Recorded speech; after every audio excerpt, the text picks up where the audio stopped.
বিষ্ণু বলেন তোমাদের হাতের তালুগুলো উপরের দিকে, ভিক্ষুকরা যেমনি চায় স্যার 2 দিন ধরে কিছু খাই নাই স্যার 2টা টাকা দেন, এই যে এইভাবে যে চায় হাত পাতে, এরকম হাতের তালুগুলো উপরের দিকে করে ভিক্ষুকের মতো আল্লাহর কাছে চাও। হাত তুলে চাও, হাত না তুলেও দোয়া করা যায়, হাত তুলেও করা যায়, কিন্তু বিষ্ণু বলেন হাত তুলে চাও, কারণ ইন্নাল্লাহা হাইয়ুন কারীম, আল্লাহ বড় লাজুক এবং লজ্জাশীল। বান্দা যখন হাত তুলে ভিক্ষুকের মতো কিছু চায়, ওই হাত খালি হাতে ফিরিয়ে দিতে আল্লাহ লজ্জা লাগে।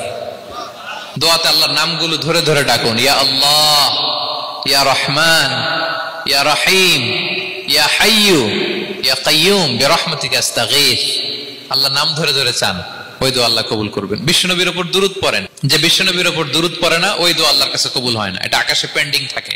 আপনি যে বলেন হুজুর আমার দোয়া কবুল হয় না, কেন হয় না বুঝছেন? এবার নবীর উপর দুরূদ পড়েন নাই তো। আল্লাহুম্মা সাল্লি ওয়া সাল্লিম ওয়া বারিক আলাইহি, শুরু করবেন বিশ্বনবীর উপর দুরূদ দিয়ে, মাঝেও পড়বেন, শেষেও পড়বেন, আগেও পড়বেন, পরেও পড়বেন, আপনার দোয়া কবুল করবে কে?